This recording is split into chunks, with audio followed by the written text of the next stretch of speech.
Hey everybody, what's up? It's your girl Bondi Blue and I am back for the next episode of Love and Hip Hop Atlanta, bitch. Let's just get into it because it was so much fuckery. It's like I had to sit back for a second and ask myself, am I that stupid? Am I dumb enough? This cannot possibly be true. Okay? This fucking Rod, Jasmine, Kiana, Kirk situation cannot fucking possibly be true. But hold up, wait for a minute. We're going to get to that in a second. But first, let's start off where the episode left off. Kirk and Rasheeda having a sit-down Jamaican dinner that she cooked for him so she could politely ask him what in the fuck is going on with this Jasmine girl. Rasheeda asked Kirk about all the rumors, okay? I'm hearing that she's living downstairs. Did you know she was living downstairs? No, I did not know that. I'm like, Kirk, why do you have absolutely no fucks to give in your face or in your voice, in your mannerisms, no energy to give to this situation whatsoever? And that's what's so aggravating about it. It's not that you did it. It's not that there is no I'm sorry about you. Everything is like, oh, you found out. I'm Eeyore. Oh, I'm sorry. I want my family. I was drunk. He tells her that it's a lie. It's all a lie. He might have fucked her, but they weren't in a relationship. Okay, they weren't in a relationship. I think that's a fucking lie. I do not think it's a coincidence this girl lives in your building. But at the same time, I feel like, once again, I have to ask myself, am I that stupid? Am I that dumb? It's very fucking annoying to not be able to believe the shit that goes on a reality show in such a way. Like, normally I can oh, it could possibly be fake, whatever. But today, I was really like, seriously? Is this for real? Is this for real? Don't do this. Okay, don't fucking do this. Kirk says, like I said before, he's sorry. He didn't want to hurt her. And the reason why he lied to Rasheeda, is because I didn't want to hurt her. It's like, how about you not cheat on her? How about you not fuck random strippers all the time without condoms? Because and that's the thing that killed me. The possibility of this being your baby, you know what that means? That means that you wasn't wearing protection, motherfucker, or not enough for it to actually mean anything, because you ain't questioning out a goddamn thing. Now, why they haven't got a paternity test yet, I don't know. I said it before. Rasheeda takes off her ring and she persists to tell him to get the fuck up out the house. Get out her face right now before she drag his ass up out of here. Get the fuck out of here, Kirk. She's very upset about it, okay? Now, I don't know if she's as upset as I would be. So, Waka, Jock, and Scrappy decide to go and get their cars detailed. These niggas meet up. Okay. Also, we can commiserate about our women problems. Okay. Jock is living in a fucking treehouse, still fucking with Carly, moonwalking back to nasty bitches because they do spectacular shit. Supposedly, Carly is coming out with a book of Kama Sutra, and I want to read it. I want to know what the fuck she's doing that y'all keep fucking with her, even though y'all know she trifling and really has no real moral compass. I'ma just say, Carly will do any fucking thing when she feel like it. She's not a faithful person. She's not a loyal person. She's a person that's all out for self. And sometimes I feel like, bitch, you're not even doing good by your own fucking self. Okay? All of the selfishness going around. You think you be doing better, bitch. I'm just saying, y'all. Carly works on my nerves. Just from last season, and the way she went after Scrap, DeLeon, whatever his name is, that shit made my nerves bad. Like, just to consistently see you being fucking messy, being drama-filled, fucking with other people's men, and then got the audacity to sit up there and be mad when Jock go and talk to other people. Are y'all really trying to act like y'all in a relationship? And that's another thing. Am I really supposed to believe that Jock and Carly Red are in a fucking relationship in which I can trust that Jock shouldn't be fucking with other girls? Get the fuck out of here. Get out of here with that shit. So Carly always getting upset and doing all of that extra shit works on my fucking nerves, okay? Because it's not like you the most trustworthy, loyal bitch there is out there anyway, okay? So, They have this competition going, okay? Because of the whole situation with Jasmine and all that, Carly mad at Jock, so they competing to see who's gonna ask for sex first. And if Jock loses, then Carly gets to take nude photos of him and put it in her Kama Sutra. Do I want to see Auntie Jock and her, and in her kunk naked in a Kama Sutra book that I want to read about sex? Of course not, you twit. What the fuck? Where did that come from? Why would I want to see that? Jock is not in any great, shape or anything. Stevie J, yes, totally understand it. Great shape. Jock in the kunk? Fuck no. Don't understand. Moving on. We talk about Waka and how Waka and, Tammy are not together right now because he can't keep his dick in his pants. Seems to be an overall fucking theme for you niggas in Atlanta. Or just you niggas on this show. I don't know anything about that, okay? I've only been with 2 dudes that seem to be cheating ass niggas. The other 2 are not, okay? So as far, and that includes husband. So as far as I'm concerned, I don't understand these fucking stress problems. But I know, at least not to this extent. Not to have to keep going through that. But I guess I'm lucky and God has blessed me because I will kill somebody. Okay, I will probably end up in jail for you playing, disrespecting me like that. I will fucking hurt you off principle. Don't play with me like that, okay? Like, I just don't do it. Y'all, I'm in here cooking red beans and rice and baking some chicken. He about to get some crawfish. It's the appetizer. It's not really dinner. Anyway, just a little bit in my life.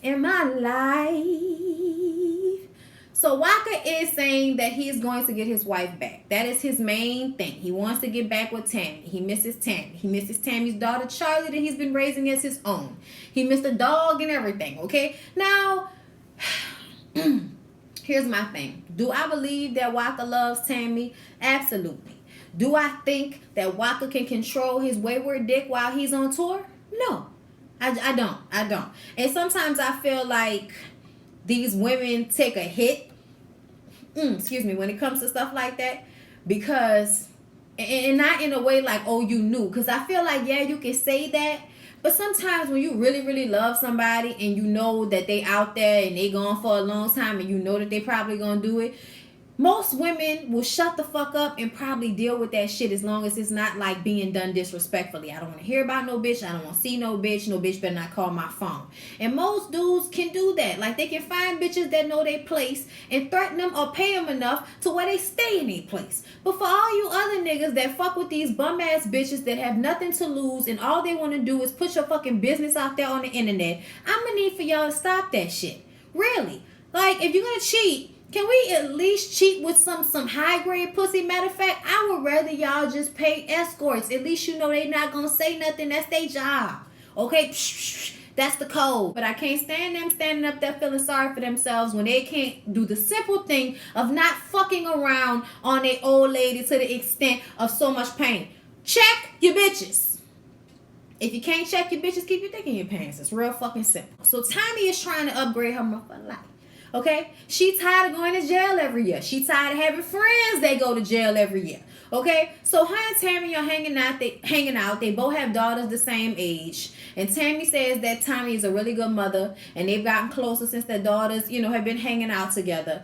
And now she wants to bring her around the other girls to this fashion show so that she can just get accustomed to being around the other girls, and she's turning over this new leaf. Okay? So we get to the fashion show. Mimi is there. Melissa's there. Carly's there. And Dime is in it, and Arian is hosting it. Okay? Now, here's my thing, Dime. I think you're a beautiful girl, and I've always said that I don't care what anybody says. If I don't like something you've done, I don't care. It does not negate physical beauty all the time. You know what I'm saying? Like, not in this situation. I can still say I think that Dime is a beautiful woman, but I feel like she looks like Nicki Minaj's fucking perfume bottle, and it annoys me. I would love for her to look like a real woman. And what I mean by a real woman is a real fucking woman. You can get surgery, bitch, but can we get it so it doesn't look so fake? Okay, I like the lighter pink version of the hair, but I hate the bang long wig that you bitches consistently wear. On Love and Hip Hop New York, you motherfuckers were in the same scenes with this wig on. I mean, how many times do we have to see people in this franchise with this wig before you bitches change it up? I'm just saying, like when I see her, it's like, oh, she's pretty, but I wish she wasn't doing all of the shit that she's doing. I think it takes away from the natural beauty that I think Dime has, okay? But I'm just gonna go ahead and let that go because she looked good walking in the fashion show. Good for Dime. Arian looked beautiful as always. She looks more plump. She looks like she's eating again. She doesn't look as skinny as she was looking last season. I don't know what that was about. Okay, Mimi as always looks fantastic except for her boobs, which look like they hurt. Okay, at all times those fucking tits look like they hurt. All right, it looks like it's making it hard to breathe and shit. Like I don't know what to say about them. Anyway, so Tommy walks up with Tammy, and we gotta go down the line because Tommy has issues with at least 3 of these bitches. Okay. She apologizes to Mimi once again for fucking up the birthday party. It was not Mimi's birthday party. It was Chris's birthday party that she got into that fight with old girl. I forgot the girl name already. Scrap's baby mama, whatever. And it wasn't really her fault, like she said, but at the end of the day, she threw the drink in your face. But I have a feeling you was gonna hit that bitch before she threw that drink in your face, and that was a preemptive splash. Cause this looked like this might be an issue. So splash, you was standing up like the fight was about to happen either way, even though you didn't have no panties on. I vividly remember this scene. So she apologizes to Mimi. Mimi accepts the apology and is happy that she's leading with the apology. Okay, and I'm like, you know what, Mimi? Great, I love you. Moving along. Yeah, it's something about Mimi, and I can't stand it. Something about Mimi always makes me feel for her. I don't know why, but as many times as she makes me mad and does and says stupid shit, I still love Mimi. Moving that shit aside, Tommy says that her and Dime are cool. They had their issue, whatever was said when they got into it is null and void because at the end of the day, she was right about Jocelyn and she was just trying to look out. So now they're going to get on better terms. And then she moves to Carly and she says, you know what, Carly? Scrap fine. I know you had to do it, bitch. Okay. So I'm going to go ahead and apologize to you for our beef. Okay. And she goes over and she gives it this tight hug and you cannot tell me that she was not trying to crack that bitch's spine. Okay. She was trying to dislocate some shit. All right, and we just gonna let it go for now. Tommy is learning instead of whipping your ass because I don't want to go to jail again. I'm just gonna walk the fuck away. Okay, that's what she decides to do when Carly does the fake shit saying, girl, I'm so glad we make up because I was gonna call you. And she was like, okay, why were you gonna call me, Carly? And Carly's like, what do you mean? I thought we were making up. Are you throwing shade? She was like, it's not shade, Carly, but why were you gonna call me? And then Carly's like, you know what, girl? I can't deal with you and all of this mess. And she's trash. And nobody has time for her and that trash. And it's like, Carly, bitch, please. You are trash, too. You just old bitch trash. Okay? Stop.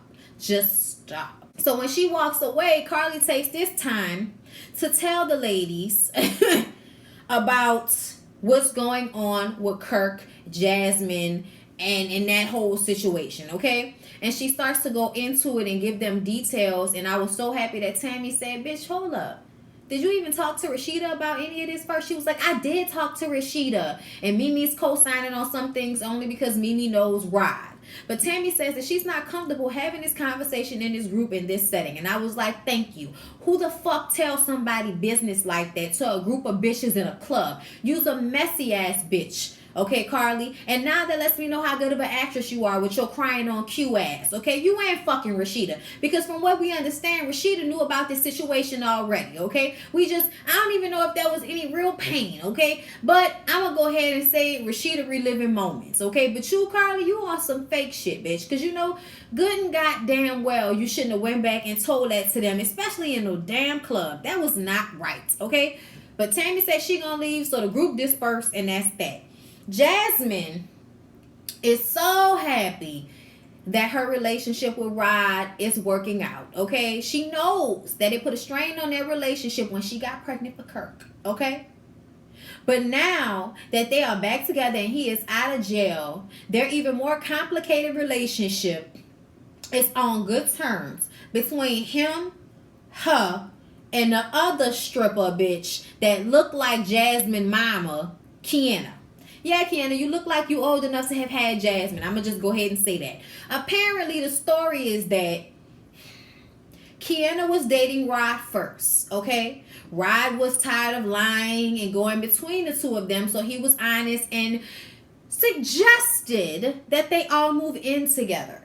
Okay, they tried to have this relationship, but Jasmine and Kiana were way too petty at the time in order to really have this threesome relationship they were trying to obtain. Fast forward, Rod goes to jail. Jasmine and Kiana go their separate ways. Rod gets out of jail. They all get back together. But while Rod was in jail, we know that Jasmine fucked Kirk. But oh, wait. Kiana fucked Kirk too.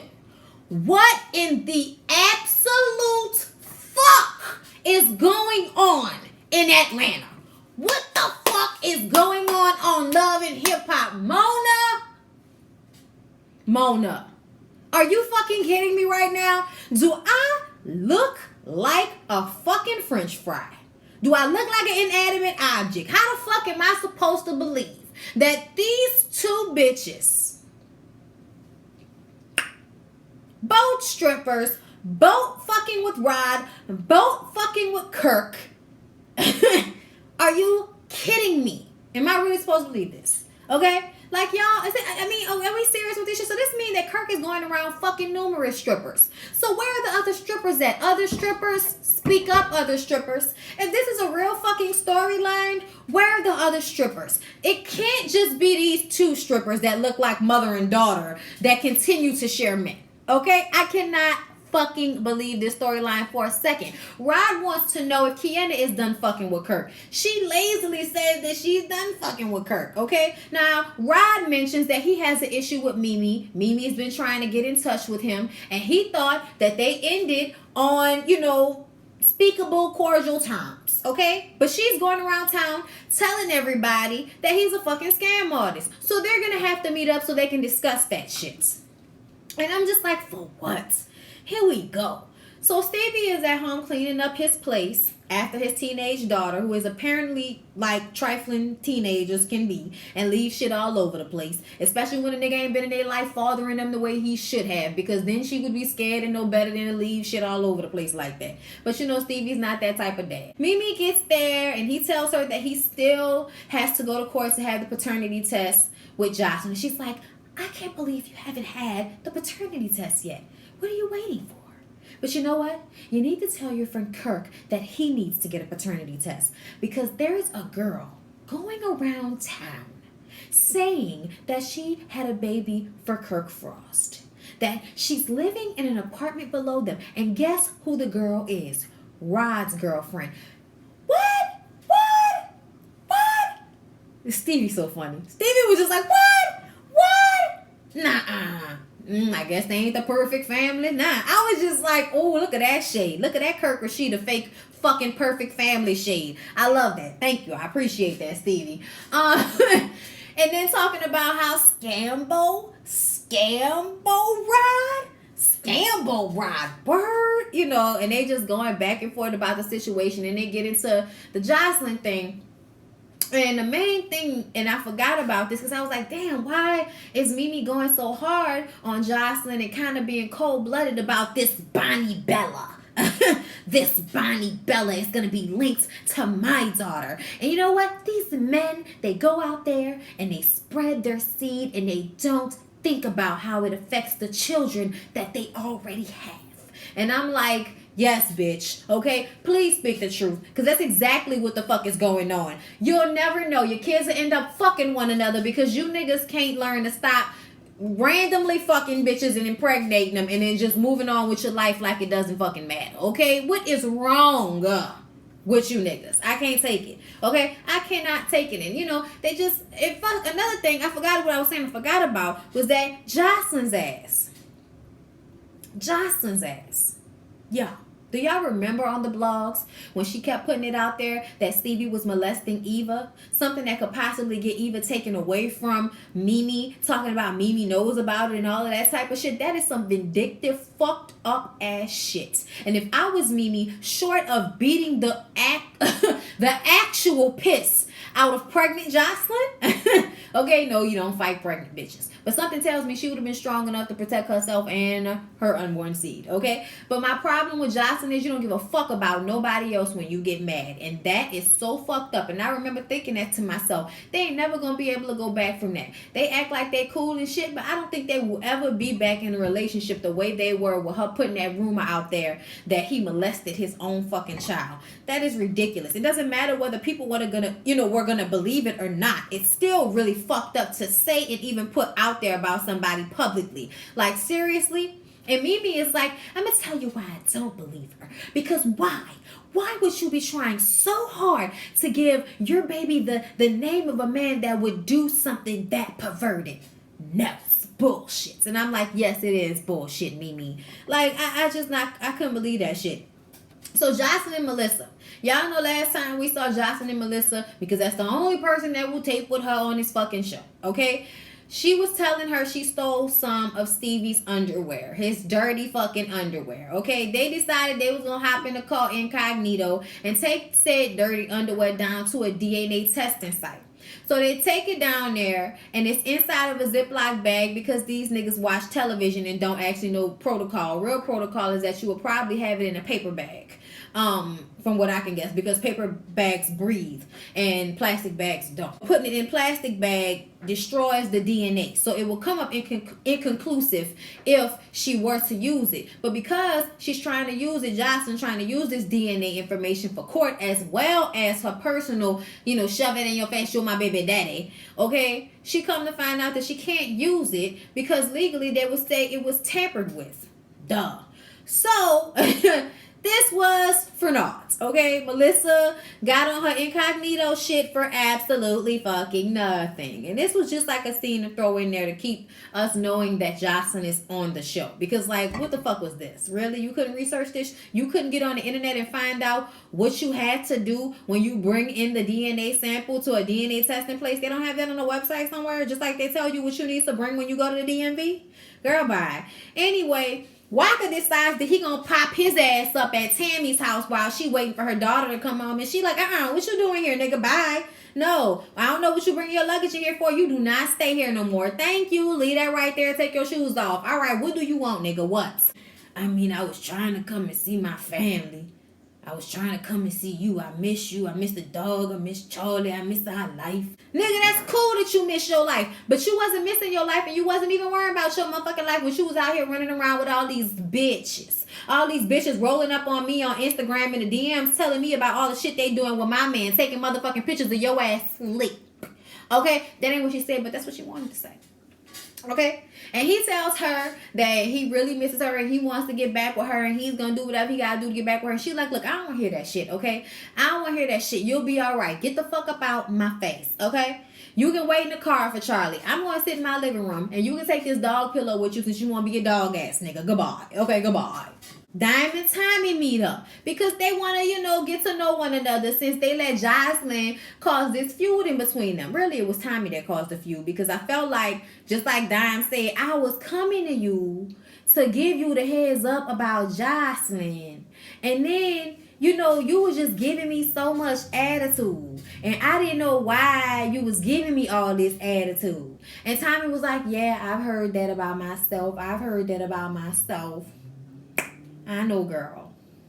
But it's all right because you was right and I'm sorry. And then now they cool again. They both talk about Jocelyn and how they hope that the pregnancy will change something in her. And Tommy says, girl, maybe you need to go and talk to her or something like that. And she like, speaking of going to talk to bitches, you should go and talk to Carly. Why can't y'all talk like two grown women? Because Carly tried to steal my fucking man. And Dime understands what Tommy is coming from, but still, they should at least get to a place where they are cordial. All right, Dime. All right. I would like to see her in a relationship with somebody. What's going on with that? But stop with all the, me and my music. Bitch, where? Where they at, Witty? Where they at, Witty? Where the music at then, bitch?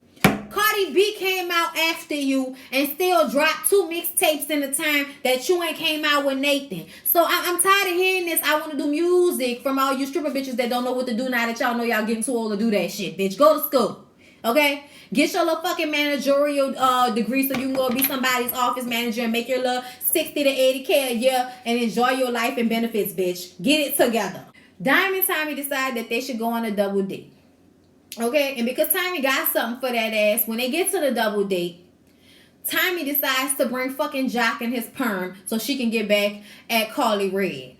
Dime brought Alexis Sky to the motherfucking party. And I don't know if y'all know who Alexis Sky is, but that's Fetty Wap's baby mama and ex. Okay, apparently Masika Kalisha was their demise. So she's going to be on Love and Hip Hop Hollywood next season. I cannot wait to see how that goes down. Okay, cannot wait. I'm like, yeah, she on.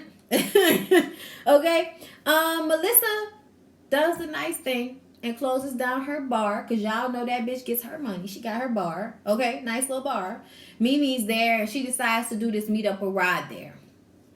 And when Rod gets there, he walks up, you know, he speaks to everybody, how you doing?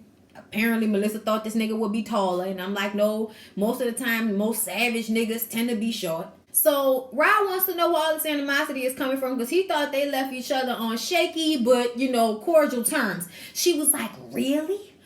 Really? You don't remember what the fuck you did to me? You don't remember staying with me and staying out all night and fucking with all these random bitches? You don't remember that, Rod? You don't remember?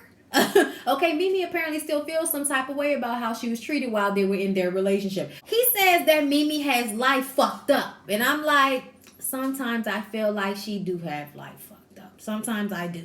She calls him a scam artist. And he says that she's a porn star swinging from rod to rod. And I'm like, that's cute. Weren't you a rapper? That's cute. She wants to know what's this situation with Kirk? Like, what the fuck is going on? Are you trying to scam him and Rasheeda too? He says that he's around that baby every day. The baby look like Kirk. That's Kirk baby. Okay? And he doesn't care about their fucking family because Kirk didn't care about that family. Why he supposed to care? Okay, Rod says, that you know what, I got something for you, bitch. Okay, I got even more information for you. So I'm about to show you better than I can tell you. So Kiana and Jasmine's asses walk in there, and they both say that they were both fucking with Kirk. We know what Jasmine mean because a baby came, but when Melissa asked Kiana what the fuck she talking about, she like, I was having sex with him, and they like, wow, New York, wow, what the fuck is like? What's really hood? Oh my god. Moving along, y'all. This is just like, oh my god, STDs all over the place. Just so many STDs. Kenny and Jasmine come in to tell their side, and they explain their threesome. And Jasmine says that Kirk never denied the baby while they were together. He's always taking care of the baby. It's never been a fucking issue. Kiana says that she was fucking with Kirk too, like I said. Melissa is like, how do you know, you know, like the shit that, first of all, the shit that y'all are saying is gonna affect people's lives, okay? The shit that y'all are saying is gonna have children involved. And apparently Jasmine not trying to hear that shit because she's like, fuck Rasheeda kids, what about my kid? And it's like, bitch, what you mean what about your kid? The bastard child that you had? No disrespect to the baby, but it is technically a bastard child. Okay? And you knew this because you were fucking a married man, and so was Kiana. You both knew he was married. It was very public that he was married, and you still had unprotected sex with him and had a child with him, Jasmine. And now you want to get fucking mad when people are looking at you like what you're saying is going to ruin those kids' lives? Yeah, you know why? Because that shit should have been handled internally. It's not that it shouldn't have come out, but it shouldn't have come out like this. Okay? Yeah, it's fucked up, but hey, what's good for the goose, good for the gander. Okay? It's juicy. Do I believe it's real? I don't know. But I think it's fucking juicy. Either way, we're going to roll with it for now because, hey, it's entertainment. Like I said, Melissa was getting all in her feelings. Not Melissa. Melissa was just basically telling her, bitch, what y'all are saying is gonna fuck up people's lives. And how do you even know that it's really Kirk's baby? Because you look like you got a few bodies on you, honey. And look, don't call me honey. Don't call me sweetie, bitch. Don't talk about me. Like, you really need to be minding your motherfucking business. And Melissa is like, look, bitch, I can ask whatever the fuck I want to ask. This is my bar, bitch. And she like, I don't give a fuck who bar this is. She's like, well, I can tell you to get the fuck up out my place. And she was like, and I will get the fuck up out your place. Well, she's like, oh, get the fuck up out my place then. So they get up and they walk out, and we saying little shit, bitch, I'll fuck you with a strap, and bitch, I would never look at you, I would never fuck you, and you would have to hit it from the back because I wouldn't want to look at that. And it's like the fact that she said, you would have to hit it. Like, not saying you could never fuck me, bitch. What? I would never fuck with you. What? No. What she decides to say is, yeah. And you would have to hit it from the back because I wouldn't want to look at your face. What? But you would still fuck. Oh my God. The hold'em of it all. The hold'em of it all. I can't deal, you guys. So that was the end of that conversation. And then we closed the episode on some real sad shit. Okay? Some real sad shit. And that sad shit is Rasheeda and Tammy sitting down so they can commiserate on how they both been dogged out and cheated on by their men. And basically, Rasheeda just says that she does not understand how her best friend could do this to her. You know, all of these years of them being together and him lying about it. And, you know, they have kids together. And now, you know, she hasn't even processed the idea that he, you know, got another baby out there. Just the fact that you put our family in such jeopardy, and she would never do that. She would never put their family in that type of jeopardy. You know, from the hot tub to testing Carter when she had him. Like, that, to me, that was the most fucked up thing of all. Like, you cheating and you gonna turn around and ask me for a motherfucking paternity test and you my husband? I should stab you, nigga. That's why I shouldn't be on reality TV, because I'll fucking stab you for some shit like that. If Lyric ever asks me who the pappy, motherfucker, I will cut something off. You're gonna remember who the daddy is. Don't ask me no shit like that. My baby know better, okay? My baby know better. Okay? Anyway, y'all, Tammy just wants her to know that she understands and she's there for her. And if she wants to go beat Kirk ass, go beat the girl ass, whatever she want to do, Tammy is down for Rasheeda. And I just want to say, Rasheeda, bitch, you are still with Kirk to this very day after all of these disrespectful public humiliations that you have had. So once again, am I this stupid? Am I really going to believe that this is the truth? I don't fucking know. But I wish somebody would give me something that would make me feel one way or the other. Anyway, that was it. That was all. Like, comment, and subscribe to my channel, and I'll see you all in the next one. On my mama, on my hood, I look fly, I look good. Touch my swag, this shit cool.